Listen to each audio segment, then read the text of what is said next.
So welcome students for your first professional exam of your life, that is called CSET.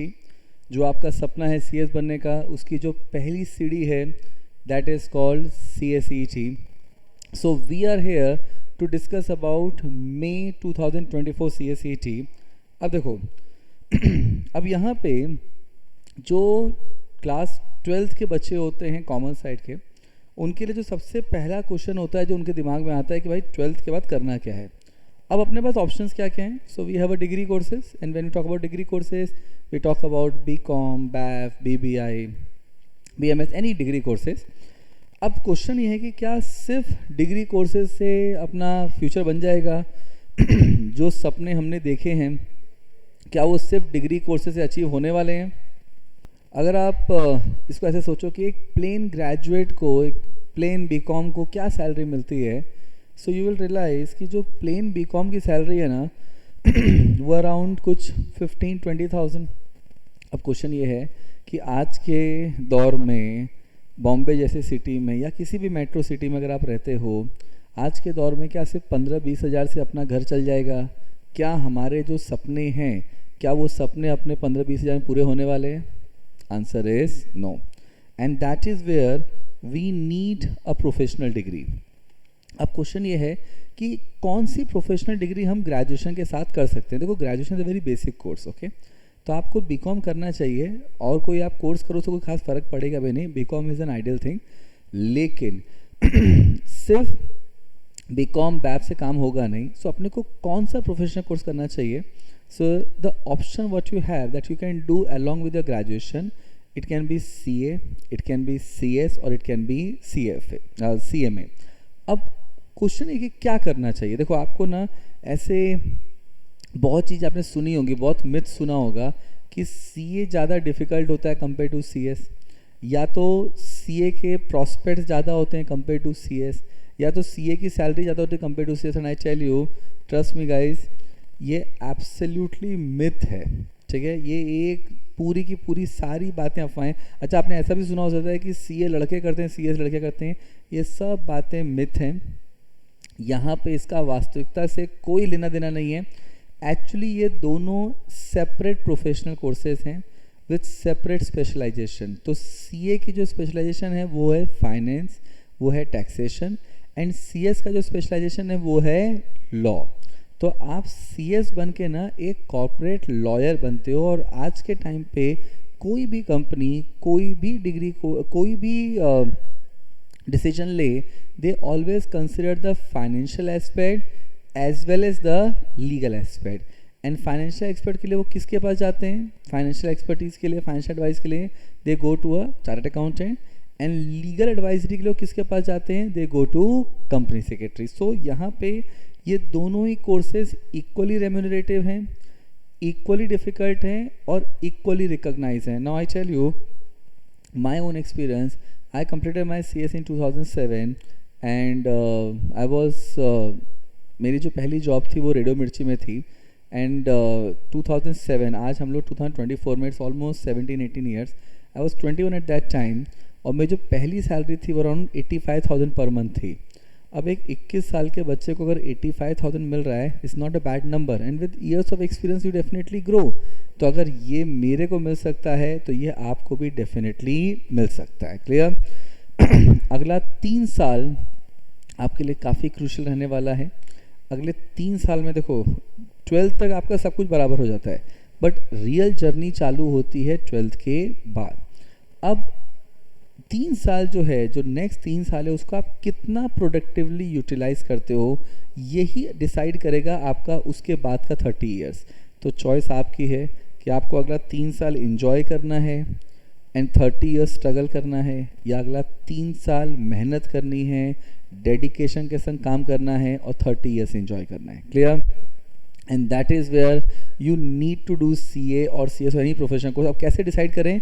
Simple ऐसे देखो, अगर आपको numbers अच्छे लगते हैं, आपको फाइनेंशियल्स अच्छे लगते हैं, नंबर्स अच्छे लगते हैं, तो गो फॉर CA. ओके. और अगर आपको नंबर्स अच्छे नहीं लगते हैं, you are more good in the theory part, the interpretation part, then go for CS. Clear? अब देखो, अब इन इन प्रोफेशनल कोर्सेज में एंड प्रोफेशनल सी एस की जो स्टार्ट सैलरी होती है वो अराउंड कुछ 50-60,000 पर मंथ से स्टार्ट होती है. तो and if you have a brilliant academic record then you can always have a 80-90-1 lakh रुपये पर मंथ स्टार्ट. तो एक प्रोफेशनल्स को इतना ज़्यादा पेमेंट क्यों मिलता है? उसका एक ही रीज़न होता है कि प्रोफेशनल कोर्सेज में ना आपको सिर्फ थ्योरेटिकल नॉलेज नहीं दी जाती है, आपको एक प्रैक्टिकल लर्निंग दी जाती है. एंड दैट इज़ वेयर आपका जब थ्योरी प्लस प्रैक्टिकल जब वो मर्ज होता है तो एक ट्रू प्रोफेशनल क्रिएट होता है. क्लियर? अब देखो, तो अब कंपनी सेक्रेटरी किसको बोलते हैं? तो कंपनी सेक्रेटरी वो पर्सन है जिसको बोर्ड ऑफ डायरेक्टर ने अपॉइंट किया है एंड जो institute of company secretaries of India का मेंबर है. अब अगर आप कंपनी लॉ पढ़ोगे, जो कि एक एक्ट है जो इंडिया की जितनी भी कंपनीज है उसको रेगुलेट कर रहा है, उसमें कंपनी सेक्रेटरी को KMP बोला गया है, की मैनेजरल पर्सन. देखो की मैनेजर पर्सन क्या होता है आप में जिन्होंने SP लिया होगा उनको पता होगा, बट जिन्होंने मैथ्स लिया होगा सिर्फ समझो दैट कंपनी चलाते कौन है? Board of director. अब बोर्ड ऑफ डायरेक्टर जो डिसीजन लेते हैं तो उनकी डिसीजन मेकिंग में जो उनको हेल्प करते हैं, एडवाइस करते हैं, डिसीजन को इम्प्लीमेंट करने में हेल्प करते हैं, वो होते हैं KMP, जिसमें 3 लोगों को बोला गया है. पहला मैनेजिंग डायरेक्टर, मतलब मुकेश अंबानी, ये जो भी लेवल के लोग हैं they are called managing director, in short call they are MD. Second होते हैं head of finance, they are called chief financial officer. And जो हेड ऑफ लीगल है they are to be called as company secretary, मतलब आप. Clear?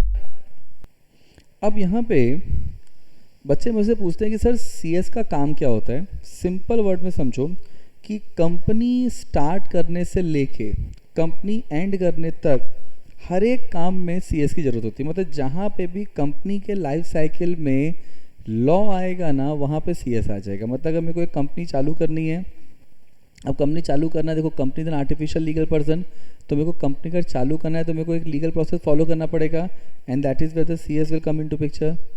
अब मैंने company चालू कर दिया, लेकिन कंपनी चालू करने में मेरे को पैसा रेज करना है, पैसा चाहिए ना कंपनी चलाने के लिए, तो मैं सिक्योरिटीज़ इशू करूँगा. तो अगर मैं सिक्योरिटीज़ इशू करना चाहता हूँ, again there is a legal process into picture, again CS have a role to play. अच्छा, मैंने एक अच्छी खासी कंपनी बना ली है. अब मैं छोटी मोटी जितनी कंपनी है सबको एक्वायर कर रहा हूँ, मर्जर कर रहा हूँ. आप लोगों ने PVR आइनॉक्स का मर्जर सुना होगा. तो अगर मैं ऐसा कुछ मर्जर टेक ओवर कर रहा हूँ, अगेन यहाँ पे एक लीगल प्रोसेस इन्वॉल्व होगा, again CS will come into picture. अच्छा, मेरी कंपनी चल नहीं रही है, ठीक है, मान लो मेरे को कंपनी बंद करनी है. तो अगर मेरे को एक कंपनी बंद भी करना है then again there is a legal process involve and there is a role to CS have a role to play in that. मतलब सिंपल वर्ड में कंपनी चालू करने से लेके कंपनी बंद करने तक everywhere CS have a role to play. Clear?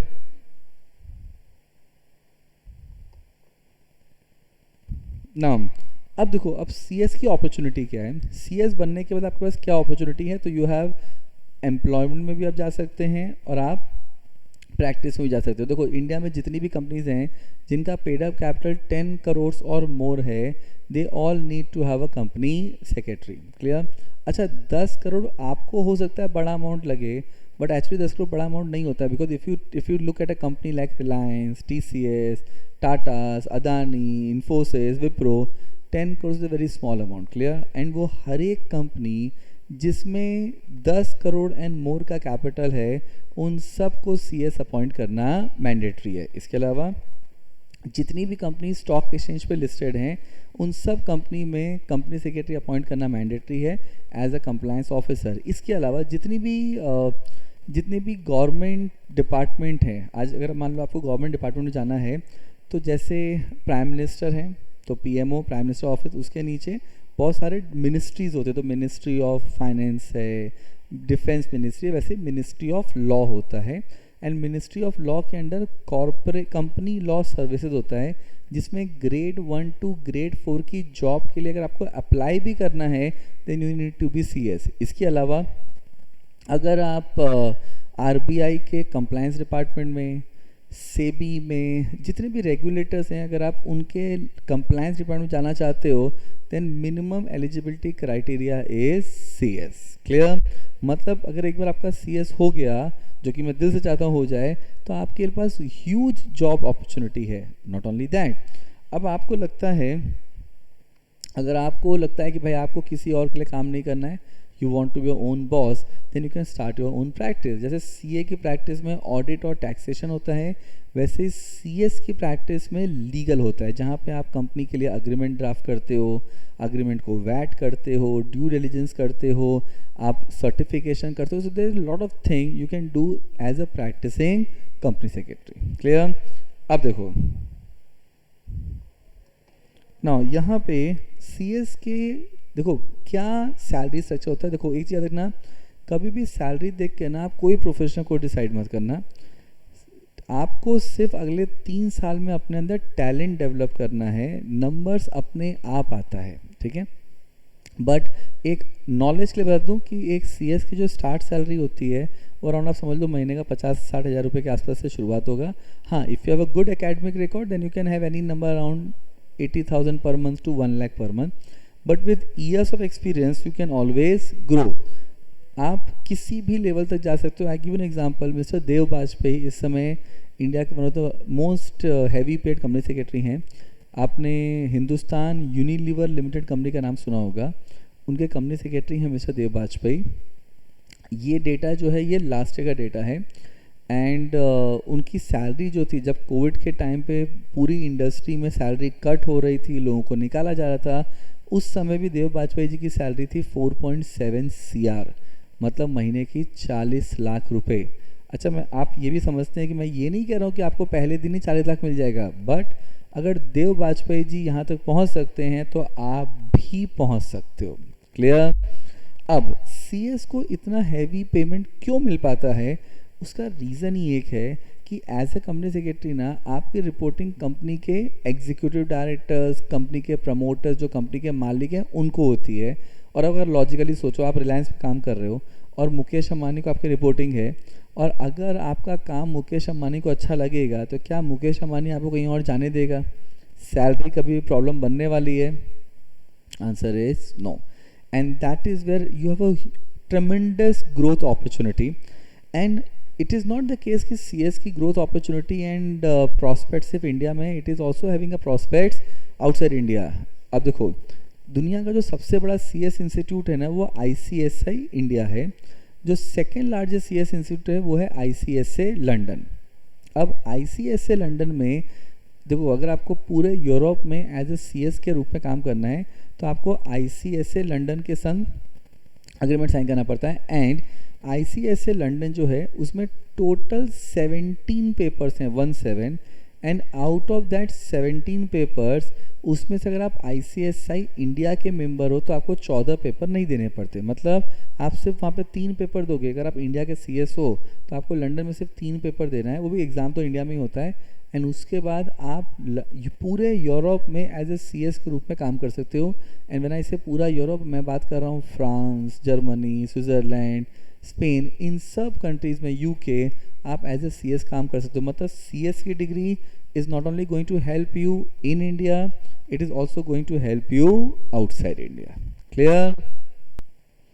So I believe हम लोग को ये समझा है कि सीएस है क्या। अब अगर आपको सीएस बनना है तो आपको क्या स्ट्रक्चर फॉलो करना पड़ेगा? तो देखो, इंडिया में चाहे मैं या कोई भी सीएस है ना, हम सबको एक प्रोसेस फॉलो करना पड़ता है और आपको भी फॉलो करना पड़ेगा। तो क्या प्रोसेस है करेंटली?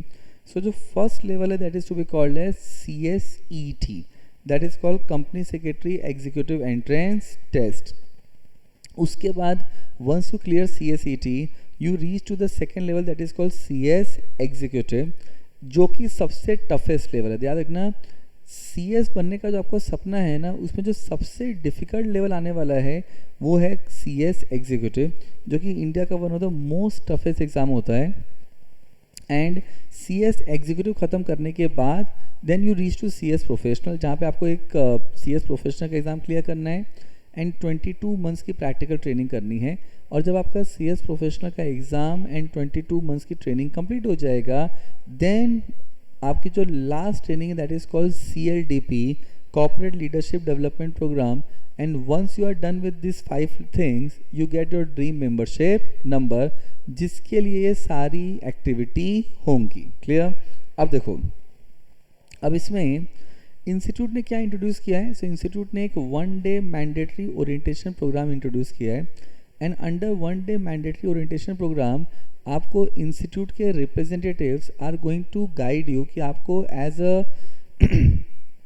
अ सी एस के क्या प्रॉस्पेक्ट्स हैं, आपको सी एस बन के क्या करना चाहिए, एवरीथिंग। अब देखो, अगर आप इंडिया के किसी भी क्लासेस में जाओगे, दोस्त who offer C S, so they will say कि हम लोग तीनों लेवल पढ़ाते हैं। At Provins also we teach at all 3 level, but what extra we do, हम लोग बच्चों की लाइफ में ना एक ट्रू वैल्यू एडिशन क्रिएट करना चाहते हैं। और ये ट्रू वैल्यू एडिशन हम कैसे क्रिएट करते हैं, हम बच्चे को हेल्प करते हैं इन प्लेसमेंट ऑल्सो। मतलब देखो, आप टैलेंटेड हो तो ये आपने executive and C S C T clear किया और आप प्रोफेशनल तक पहुँचे हो, लेकिन सिर्फ टैलेंट से काम नहीं होगा। तो हमारे जो भी फाइनल अपीयर्ड स्टूडेंट होते हैं, हम लोग क्या करते हैं, हम उनके लिए प्लेसमेंट ऑर्गेनाइज करते हैं, उनको इंडिया की top notch companies and firm में इंटरव्यूज़ कराते हैं। But we don't interfere in the selection process and we want कि बच्चा खुद के मेरिट पे सेलेक्ट हो। ये कैसे करते हैं, क्या किया जाएगा, आपको क्या प्रिपेयर करना है, ये सब चीज़ें हम लोग डिस्कस करेंगे once you reach to that level. अभी आपको बताने का पर्पस सिर्फ एक है कि आपको अगला 2 साल जम के पढ़ाई करनी है और अपना एग्ज़ाम क्लियर करना है। आगे की चीज़ें अपने आप क्लियर होंगी। डन। अब देखो, so today's seminar is basically for CSET, so I'm going to discuss the CSET part. Rest जब आप CSET क्लियर कर लोगे तो फिर वापस हम लोग मिलेंगे and we are going to discuss for CS executive. अब देखो, अब यहाँ पे एलिजिबिलिटी क्राइटेरिया क्या है। तो CSET किसको देना है, वो हर एक बंदा जिसको CS करना है उसको CSET देना पड़ेगा। ये 12th अपीयर्ड या 12th पास दोनों बच्चों के लिए मैंडेटरी है। एंड यहाँ पे फीस कितनी है, इट इज़ 1500। याद रखना, अभी one of the student told me that institute ने इस बार से फीस 2000 कर दी है रजिस्ट्रेशन की, बट एक बार इसको चेक कर लीजिएगा। To the best I have seen last time it was 1500। यहाँ पे ना अगर आप इंस्टीट्यूट से हार्ड कॉपी ऑफ मॉड्यूल लेते हो तो आपको 1000 रुपया और पे करना पड़ता है, मतलब then your fees will become 2500। अब इसमें किस बच्चे को CSET नहीं करना है, तो जिस भी बच्चे ने CA फाइनल का एग्ज़ाम क्लियर किया हुआ है या CMA फाइनल का एग्ज़ाम क्लियर किया हुआ है, या तो जिस भी बच्चे ने CS फाउंडेशन किया हुआ है, या तो ग्रेजुएट या पोस्ट ग्रेजुएट है, उनको CSET करने की ज़रूरत नहीं है। अब क्वेश्चन ये है कि क्या हमने इनमें से ऐसा कुछ भी किया है। So if you are not falling under any of this 4 category, तो इसका मतलब क्या हुआ कि हमको CSET देना है। अब देखो, तो अब यहाँ पे CSET कैसे, ये एक ऑनलाइन कंप्यूटर बेस्ड टेस्ट है जो रिमोट प्रॉक्टर्ड मोड में होता है ना। What is remote proctor mode? Remote proctor mode का मतलब होता है कि आपको एग्ज़ाम आपके घर से ही देना है, आपको किसी एग्जामिनेशन सेंटर पे नहीं जाना है। लेकिन इसका मतलब ये बिल्कुल मत समझना कि आप घर से एग्ज़ाम दे दो नकल मार लोगे, नहीं। Institute have a very close surveillance system, जिसमें आपके वेब कैम पे आपको देखना है। आपके अगर आई लैशेस भी हिलती है ना तो तुरंत वार्निंग मैसेज आता है। और अगर आप कहीं अगर पीछे से बैकग्राउंड से वॉइस आ रही है या आप मूव कर रहे हो तो आपका एग्ज़ाम ही विदहोल्ड कर दिया जाता है। क्लियर? अब देखो, तो ड्यूरेशन ऑफ एग्ज़ाम कितना है, ये पूरा एग्ज़ाम 120 मिनट्स का है और कोई नेगेटिव मार्किंग नहीं है। देखो याद रखना, आपका जो ड्रीम है CS बनने का ना, उसका सबसे सिंपल लेवल जो है वो CSET ही होगा। अब यहाँ पे टोटल एग्ज़ाम कितने मार्क्स का है, 200 मार्क्स का, और आपको पास होने के लिए 50% चाहिए ना। What is 50%? तो आपको 200 में से कितने मार्क्स चाहिए, 100 मार्क्स। एंड CSET में आपको पर सब्जेक्ट में पास होने के लिए कितना चाहिए, 40%। देखो, तो टोटल सब्जेक्ट कितने हैं, 4 सब्जेक्ट हैं। So you have these 4 subject, business communication, legal aptitude and logical reasoning, then economics and business environment, current affair and quantitative. तो अपने टोटल 4 सब्जेक्ट्स हैं, हर सब्जेक्ट 50 मार्क्स का है। तो आपको हर सब्जेक्ट में पास होने के लिए कितने मार्क्स चाहिए, 20। एंड टोटल आपको पास होने के लिए कितने चाहिए, आउट ऑफ 200 मार्क्स 100।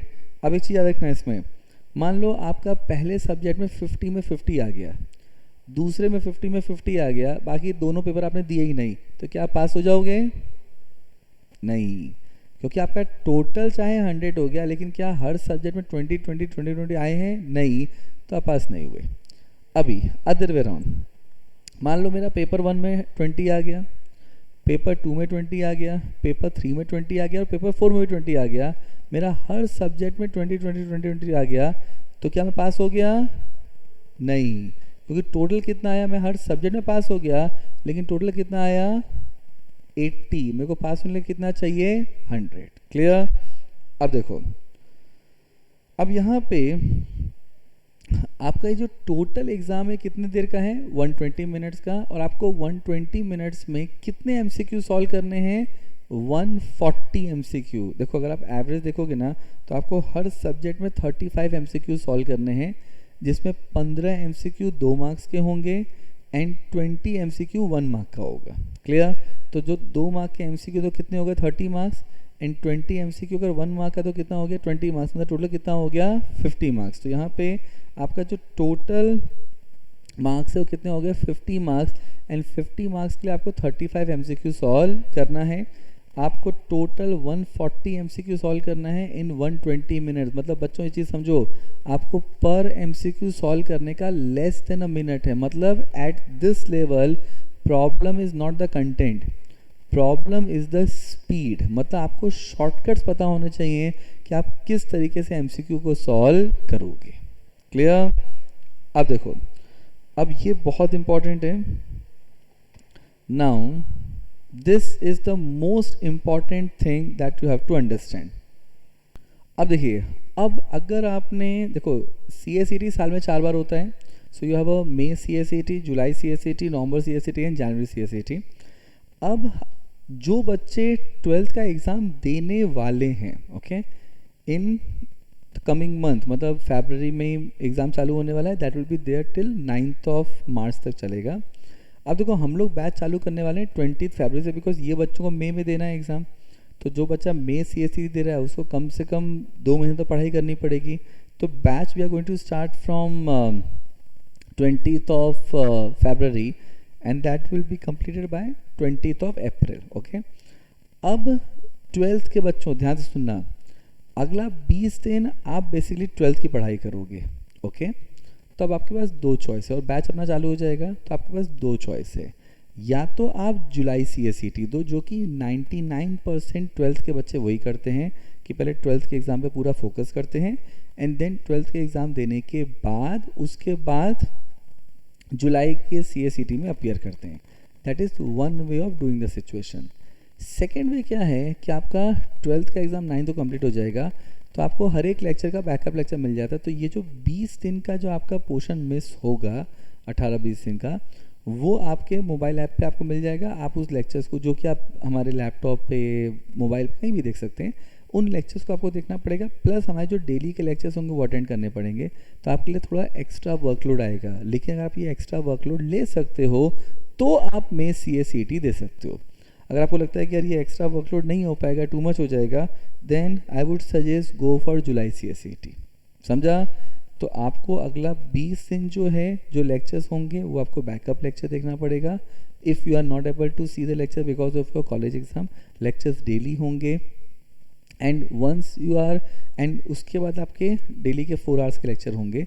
आपको ये दोनों चीज़ें मैनेज करनी पड़ेंगी, and that will take around 15-20 days for you to do. अगर आप ये एक्स्ट्रा एफर्ट ले सकते हैं तो जो बच्चे 12th का एग्ज़ाम देने वाले हैं इस साल, उनको मई CSET देना चाहिए। अगर आपको लगता है कि ये नहीं हो पाएगा, then you can go for July CSET। Clear? But those who are already done with their 12, already doing, college में हैं, दे मतलब ऑलरेडी 12th हो चुका है, कॉलेज डिग्री कोर्स कर रहे हैं, उनको तो फिर और फर्दर डिले नहीं करना चाहिए। इमीडिएटली मई CSET दे के अपना प्रोसेस चालू करना चाहिए। अब यहाँ पे व्हाट इज़ बीइंग सेड, देखो हमारा जो बैच चालू होगा for May CSET, that will be starting 20th Feb से, and that will be end on 20th of April। Daily के 4 आवर्स के लेक्चर होंगे, वो मैं आगे आपको बताऊंगा अभी। एंड जो हमारा जुलाई CSET का बैच चालू होगा, that will B start in the April 8 से, वो डेली के आपके 3 आवर्स के लेक्चर होंगे। बिकॉज आप समझो, हमारे पास मई के लिए we have 2 months, but July CSET के लिए we have 3 months, April, May and June. तो आपका अप्रैल से बैच चालू होगा, April, May and mid of June तक आपका बैच कंप्लीट होगा। That is how we are going to have for July CSET। Clear? आपको डिसीजन लेना है दैट आपको मई CSET में जाना है या जुलाई में। इससे आगे अपने को लेट नहीं करना है। 2 CSET साल में 4 बार होता है। अब देखो, अब आपने मई CSET दिया तो आपका फर्स्ट वीक ऑफ मई में आपका एग्ज़ाम होगा, 20 मई तक आपका रिजल्ट आ जाएगा। अच्छा, अब आप बोलोगे सर 10 दिन में रिजल्ट आ जाएगा। अरे बच्चों, ये MCQ बेस्ड पेपर है। एक्चुअली आप जब पेपर सबमिट करते हो ना, इंस्टीट्यूट चाहे तो उसी समय रिजल्ट बता सकता है। 10 दिन तो सिर्फ आपका ब्लड प्रेशर बढ़ा रहा है। एंड देन 31 मई तक आपको एग्जीक्यूटिव के लिए रजिस्टर करना है। एंड देन आप दिसंबर में एग्जीक्यूटिव का दोनों ग्रुप देने के लिए एलिजिबल हो जाओगे। देखो, दोनों ग्रुप देना है या नहीं देना है ये आप डिसाइड करोगे, लेकिन आप दोनों ग्रुप देने के लिए एलिजिबल तो 100% हो जाओगे। क्लियर? इसके बाद जो जुलाई CSET, मान लो बच्चे बोलते हैं कि नहीं सर 12th के संग बहुत हैवी हो जाएगा, हम पहले 12th शांति से करना चाहते हैं, उसके बाद हम प्रोफेशनल डिग्री में जाएंगे, that is also absolutely fine. तो आपका बैच चालू होगा अप्रैल में, आपका एग्ज़ाम होगा जुलाई में, 31 जुलाई तक आपको एग्जीक्यूटिव के लिए रजिस्टर करना है। एंड देन आप दिसंबर में एक मॉड्यूल एंड नेक्स्ट जून में दूसरा मॉड्यूल दोगे। अच्छा, अब इसमें आप पहले कौन सा मॉड्यूल दोगे और बाद में कौन सा, ये आपका चॉइस है, लेकिन आप दिसंबर में एक ही मॉड्यूल दे सकते हो या तो आप जून में दोनों मॉड्यूल साथ में दे सकते हो। Clear? And then we have a November CSET and January CSET। Is this part clear? अब यहाँ पे बच्चे पूछते हैं कि सर हमको दोनों ग्रुप साथ में देना चाहिए एग्जीक्यूटिव का या एक ग्रुप देना चाहिए। इसका ना सिंपल तरीका है, पहले से ना कोई भी प्री कंसीव नोशन बनाओ ही मत। आप बैच चालू हुआ, हम लोग यहाँ पे ना प्रोविंस में मॉड्यूल वाइज पढ़ाते हैं एग्जीक्यूटिव, तो आप हमारे साथ पढ़ते चलो। अगर आपका प्रिपरेशन हमारे साथ कंप्लीट हो जाता है, मतलब जब तक हमारा बैच कंप्लीट होगा तब तक आपका भी अगर पढ़ के हो जाता है, then go for both the module. और अगर आपको, बिकॉज डेली के, देखो CSET में आपके डेली के लेक्चर 4 आवर्स के होंगे, बट जब आप एग्जीक्यूटिव में आओगे ना तो आपके सेकेंड ग्रुप के लेक्चर डेली के 6 आवर्स के होंगे एंड फर्स्ट ग्रुप के लेक्चर डेली के 7 आवर्स के होंगे। अच्छा, वो 1 घंटा एक्स्ट्रा क्यों है दोनों ग्रुप एक बराबर ही, लेकिन फर्स्ट ग्रुप में एक सब्जेक्ट है कंपनी लॉ, जिसमें आपका पूरा पेपर ना केस स्टडीज़ आता है। तो बच्चे को ना वहाँ पे हम लोग क्लास में ही 1000+ केस स्टडी सॉल्व करते हैं, बिकॉज बच्चे को वहाँ पे प्रोविजन समझना है और केस स्टडी कैसे प्रेजेंट करनी है वो सीखना है। And that is where we have to do a lot of writing practice. तो उसके लिए आपको भी टाइम चाहिए, तो 1 घंटा एक्स्ट्रा रखते हैं सो दैट प्लानिंग में, सो दैट कि आप अच्छे से केस स्टडी को समझ सकें और लिख सकें। ठीक है? तो यहाँ पे what is required that you have to plan the things. तो अगर आप हमारे साथ पढ़ाई करते हो, अब डेली के आपके 7 आवर्स के लेक्चर या 6 आवर्स के लेक्चर हैं, उसके साथ आप अगर डेली हमने जो पढ़ाया उसको पढ़ के अच्छा प्रिपेयर कर सकते हो तो आप दोनों ग्रुप साथ में देना। और अगर आपको लगता है कि नहीं यार ये दोनों चीज़ साथ में नहीं हो रही है तो एक ग्रुप करके देना।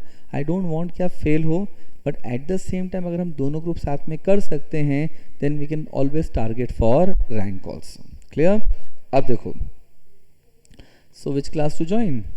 आई never talk about competition, what I am going to talk about कि हम आपको कैसे पढ़ाने वाले हैं and how the we will take the preparation. अब देखो, यहाँ पे CSET में जो पूरा पेपर है, क्या वो पेपर कोई थ्योरेटिकल पेपर है, डिस्क्रिप्टिव पेपर है? नहीं, ये पूरा MCQ बेस्ड पेपर है। और अगर MCQ बेस्ड पेपर है तो आपको कॉन्सेप्ट क्लैरिटी होना बहुत ज़रूरी है। So we believe in concept clarity and that will be given by the very experience qualified faculties. Secondly, हमारे लेक्चर टाइमिंग चेंज नहीं होते। Once the batch will be created we have a fix lecture timing, और ये हमारा सिर्फ EET पे नहीं, executive में भी हमारे लेक्चर टाइमिंग चेंज नहीं होते हैं। एंड जिससे आपको भी पता होता है कि डेली आपके लेक्चर्स कितने बचे होंगे and how many hours of lecture will be there. So we have a fix planning. इसके अलावा आपका बैच स्टार्ट होने से पहले आपको बता देते हैं कि आपका बैच ख़त्म कब होगा। फॉर एग्जांपल, मई CSET बच्चों का जो बैच चालू होगा वो चालू होगा 20 फेब से एंड ख़त्म होगा 20 अप्रैल को। आपको देखो, आपको पहले से ही पता है कि आपका बैच कब कंप्लीट हो रहा है। That is how we have a planning system and then we have a very exhaustive study material. Now when we talk about study material, इसका मतलब क्या हुआ कि आपको हार्ड कॉपी ऑफ नोट्स दिया जाएगा। आपको इंस्टीट्यूट का मॉडल पढ़ने की ज़रूरत ही नहीं है, ओके? क्योंकि हमारा जो नोट्स है ना वो वेरी कॉम्प्रिहेंसिव है येट प्रिसाइज।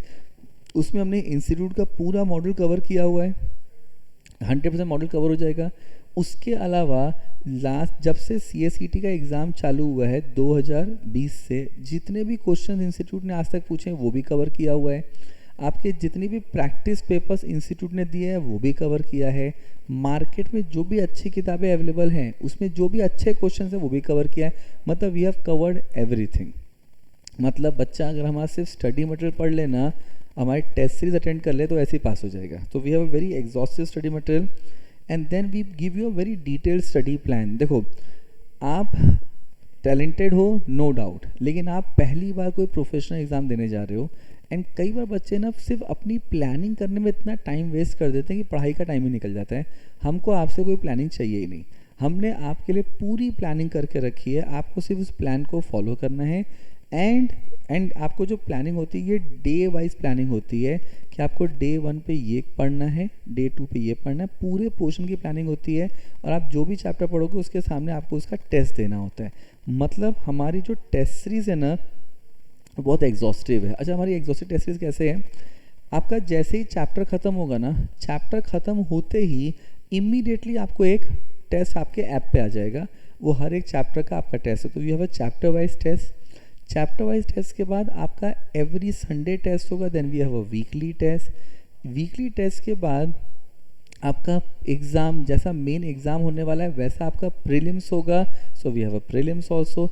एंड देन आपका लास्ट 1 मंथ में आपको कैसे पढ़ना चाहिए एग्ज़ाम के पहले, आपका डेली का स्टडी प्लान दिया जाएगा और उसके संग आपका टेस्ट होगा, so we have a study planning test also. मतलब आपके हर एक चैप्टर के आप जब 4 बार टेस्ट दोगे तो चीज़ें अपने आप ही प्रिपेयर हो जाएंगी। Clear?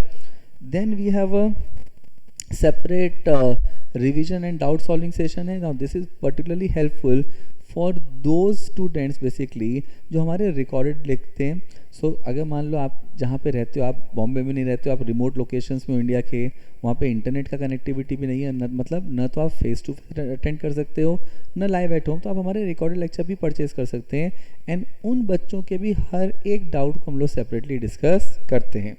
And then you will get the recorded backup lecture. तो अगर आपने हमारा फेस टू फेस ज्वाइन किया है या लाइव एट होम ज्वाइन किया है, दोनों ही केस में आपको कंप्लीट रिकॉर्डेड बैकअप दिया जाएगा for each and every subject and for each and every chapter, so that अगर आपने किसी भी रीज़न से कोई लेक्चर मिस भी किया है तो भी आप उस चीज़ को देख के कॉन्सेप्ट क्लैरिटी कर सकें। Clear? And then we have very reasonable fees structure. अब देखो, अब हमने आपको पढ़ा तो दिया, लेकिन क्या आपको समझ में आया, ये जानना बहुत जरूरी है। That is where the value added services comes into picture. तो we have a very exhaustive test series as I said. तो we have a chapter wise test series, weekly test series, prelims, then we have a 27 day study plan, last 1 month कैसे planning होनी चाहिए, and then based on इतनी सारी test series के basis पे we understand कि आपका कौन सा एरिया स्ट्रॉन्ग है, कौन सा एरिया वीक है, एंड बेस्ड ऑन दैट हम आपकी मेंटरिंग कराते हैं। क्लियर?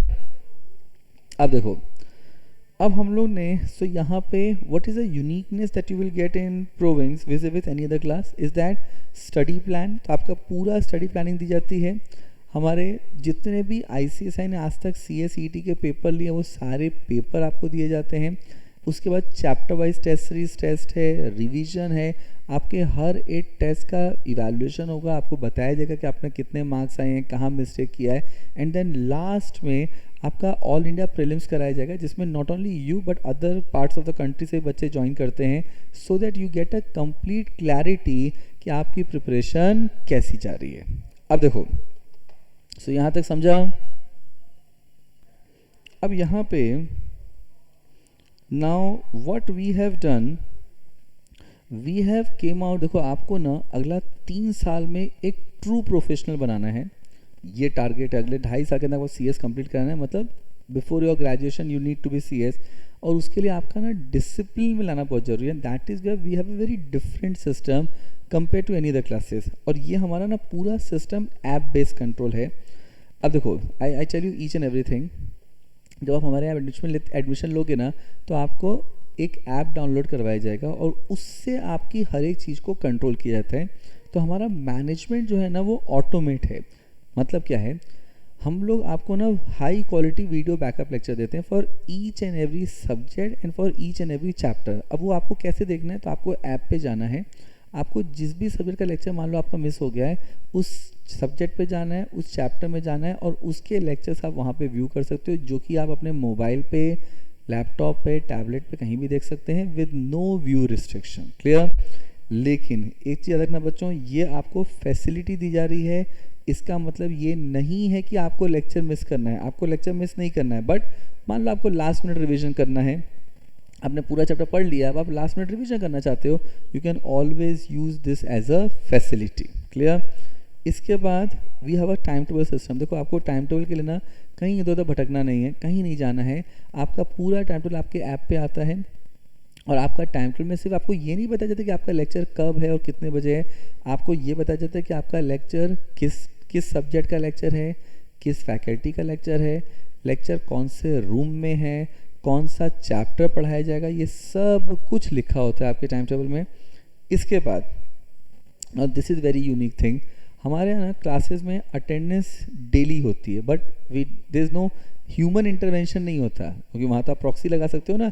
हमारा पूरा अटेंडेंस एक सिस्टम्स होता है कि आप जब क्लास में आओगे ना तो बाहर आपको स्कैन बारकोड दिखाई देगा, आपको वहाँ पे स्कैन करना है। जैसे आप स्कैन करोगे ना हम लोग को मालूम पड़ेगा कि आप क्लास में कितने बजे एंटर किए थे, और सिर्फ हमको ही नहीं मालूम पड़ेगा, आपके पेरेंट्स को भी जाएगा वो नोटिफिकेशन।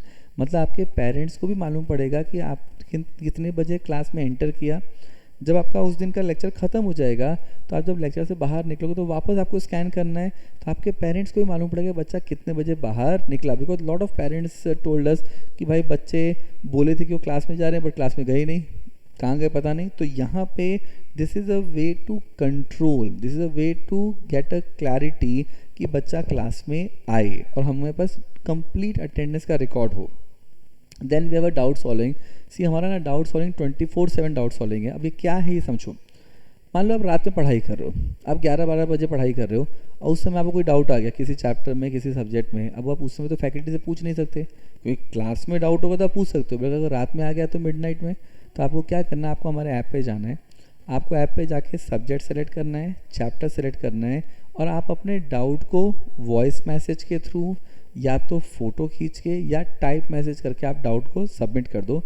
जैसे आप डाउट सबमिट करोगे डाउट जाएगा कंसर्न फैकल्टी के पास, एंड फैकल्टी 48 आवर्स के अंदर आपके डाउट को रिजॉल्व कर देगा। क्लियर? अगर due to any reason faculty 48 hours में आपके डाउट डिस्कस नहीं कर पाता, रिजॉल्व नहीं कर पाता, तो इमीडिएटली मैसेज मेरे पास आएगा and I will talk with the concern faculty and get it solve. Objective ये है कि हर एक बच्चे का एक एक डाउट डिस्कस होना चाहिए और सॉल्व होना चाहिए। Then we have a test.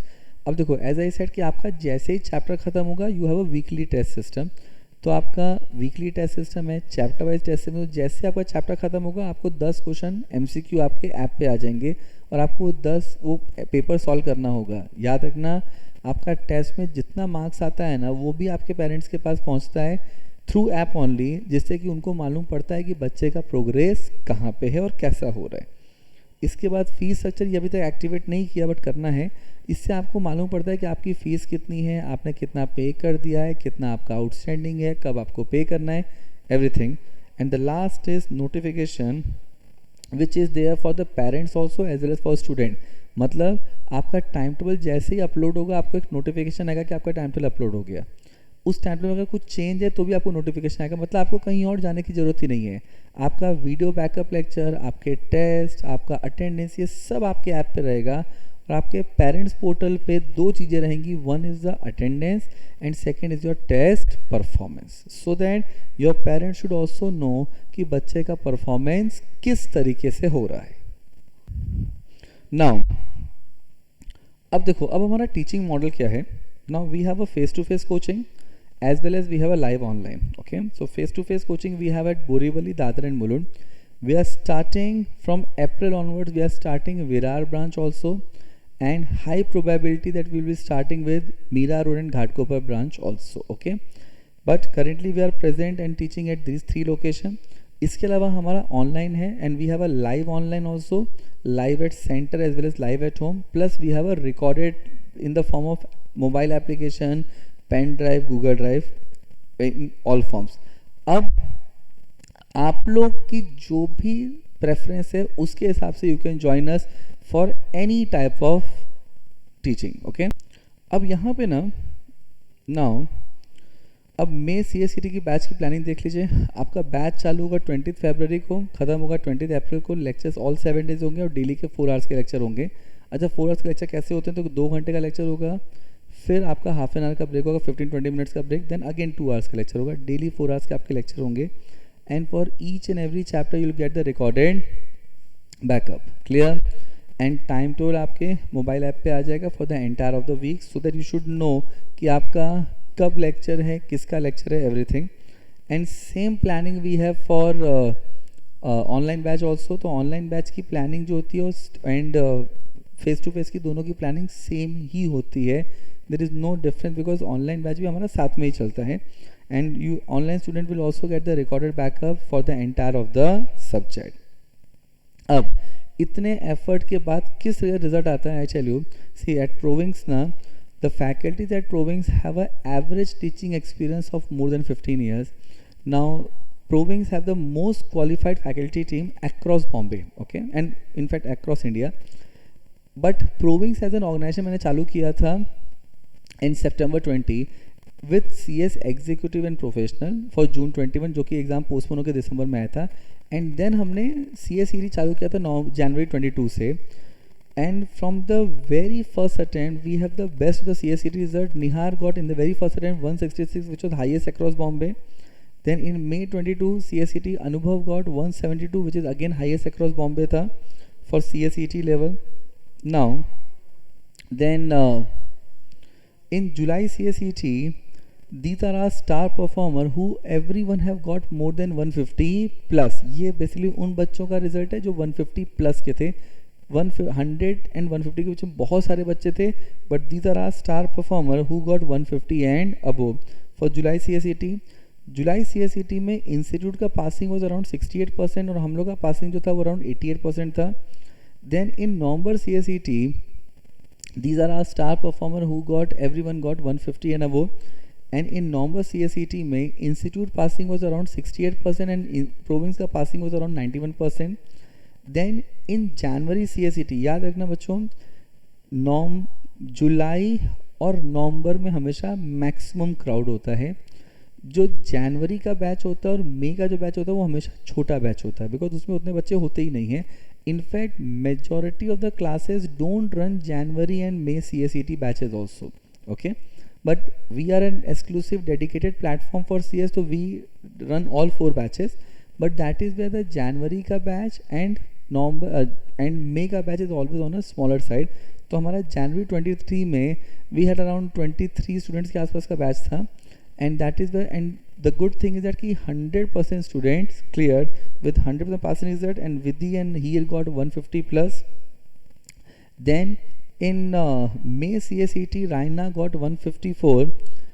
Then in July CSCT, again as I said, the number of students in July is always on a higher side. July and November में, तो जुलाई में these are our star performer. In fact, July CSCT की जो All India first rank holder थी Harshita, she has also joined executive for with Provings only. Then in July, the institute result was around 70%, but Provings result was around 95%. Then in November CSCT, these are our star performers who got 150 and above. And then in January CSCT, Anushka and Girivar, they are the student who got 150 and above.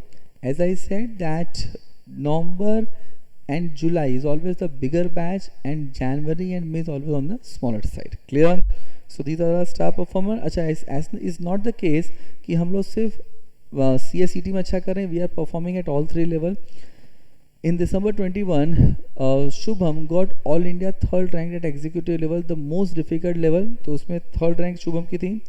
And in June 2023, Saloni got All India 2nd rank. Clear? At CS executive level. अब देखो, December 21 में Neelam got All India 5th rank at CS professional level. Bhavika got All India 6th rank. And in June 2023, the very last attempt, सुहानी बाफना ना, ये जो बच्चा है ना, ये 19 साल का बच्चा CS बन गया। क्लियर? इसका भी ग्रेजुएशन ख़त्म नहीं हुआ है, ये अभी 3rd ईयर ग्रेजुएशन में गई है, मतलब 4th सेमेस्टर क्लियर हुआ है। And she is the qualified company secretary, currently doing her internship with Bajaj finance. अब एक चीज़ सोचो, अगर एक 19 साल का बच्चा CS बन जाता है, ग्रेजुएशन खत्म होने के बाद hardly few months after that she will get the membership number also, मतलब एट ए एज ऑफ 20-21 अगर आप CS बन जाते हो with membership number, it's a remarkable achievement. और ये अगर सुहानी कर सकती है तो ये आप भी कर सकते हैं, और यही विश्वास आपको रखना है। Clear? Then in the last 2 years जितने भी बच्चे बॉम्बे में CS बने हैं ना, majority is from province only. Now this calculation we do on year basis. तो in January December 21 and June 22 में 24 students have already cleared CS, and in December 22 and June 23 44 students have completed their CS with us. Clear? So I believe now ये जो magical numbers हैं, ये जो dream result है, ये आपका भी आ सकता है। You just need a right guidance. Clear? So what is the fees structure for CSET? So for fee structure for CSET में is going to be 59.99 whether you go for face to face or live at home। और आप fees कैसे पे कर सकते हो? तो आप एडमिशन के टाइम पे you have to pay 10,000 and after 1 month of your lecturing you have to pay the remaining amount. अच्छा, अब ऐसा हो सकता है कि आप किसी और इंस्टीट्यूट में जाओ कंपटीशन में एंड दे विल से कि अच्छा प्रोविंस इज चार्जिंग 59.99 तो हम 15 चार्ज कर लेंगे, हम 14 चार्ज कर लेंगे, ऐसा हो सकता है। सो ऑलवेज रिमेंबर बच्चों, जब भी आप कोई भी प्रोफेशनल कोचिंग ज्वाइन करो ना, now fees is not the only criteria, in fact fees should not be the criteria. Criteria 3 होने चाहिए। पहला, आपको वहाँ पे कौन पढ़ाएगा, दूसरा आपके ऊपर कितनी मेहनत होने वाली है, कैसे पढ़ाया जाएगा, एंड थर्ड उनका क्या लेटेस्ट रिजल्ट है।